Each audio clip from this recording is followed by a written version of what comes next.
Hello everyone, welcome to the new class of chemistry.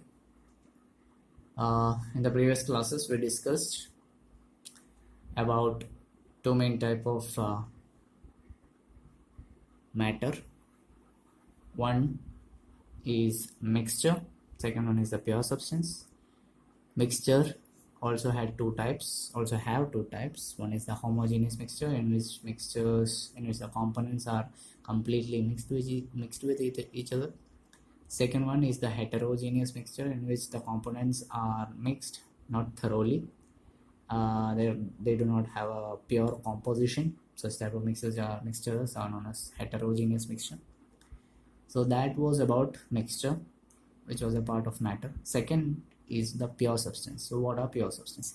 See, pure substances are nothing but they have a constituent particle which is fixed, which is very much fixed.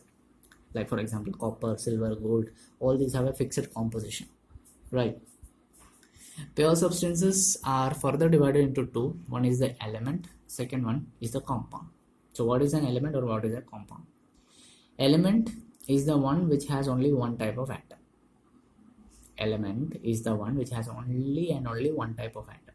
They are existed either in a form of atom or in the form of molecule. Sodium, it will have only sodium atoms. Copper, only copper atoms. Silver, only silver atoms. Hydrogen, only hydrogen atoms. So such type of elements where only one type of atom is present, such elements are actually known as pure substances are actually known as elements. Okay, clear? But there are some elements which have either only one atom and some elements are present which have two or more atoms, like sodium and copper, NaCu. The Na and Cu, it will have only one atoms, just एक atom मौजूद रहता है. But sorry, hydrogen, nitrogen, oxygen, they will have two atoms, or some either will have more than two atoms also, or three. It will have more than three atoms. They are actually elements but having one or more same type of atoms. They are known as elements. Okay. So there is a figure in your textbook, figure 1.3. Just draw that figure after that. Okay. Then after that, when the two or more different atoms are combined together, what will happen? This element will combine in different ratio, in a particular type of ratio, a definite type of ratio. Such type of elements, when mixed together, are known as compound. They are known as compound. Okay, we cannot easily separate them with the help of any physical method. Physical method means in the sense by just boiling or melting, we cannot separate them.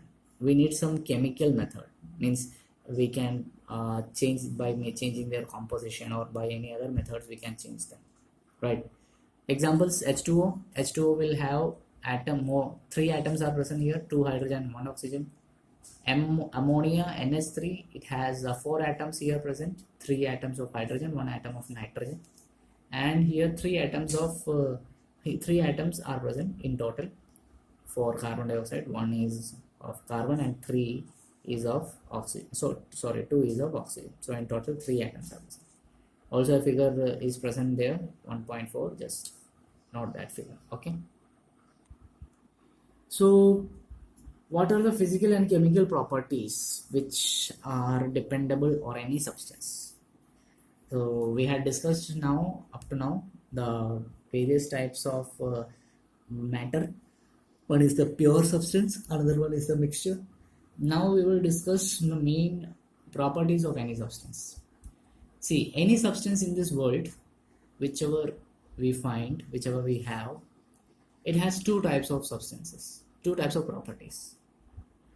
One is the physical property in the sense which include the color, the odor, the smell, melting point, the boiling point of the substance. It can be easily measured or it can be easily observed without changing the particular identity or the composition of the substance. You have a substance, suppose you have any substance. If you want to find the physical property, you can measure it, you can observe it without even changing the internal position or composition of that substance, right? Then comes the chemical property. which includes the composition, the combustibility, the burning property. So if you need to change such type of property, if you need to measure, my mistake, I'm sorry, if you need to measure such type of chemical properties, a process of chemical change must occur there. A chemical change must definitely occur there, so that you can measure what type of change has been occurred in that particular thing. Okay, so this is all about today's class. You just write the notes regularly, stay safe at your homes, and keep your family members as well as safe and sound. Enjoy the moment with your family at present, and you will get the notes of this class as PDF in the comment box of this video. So just write the notes regularly. Thank you for watching the class. Stay safe and have a nice day.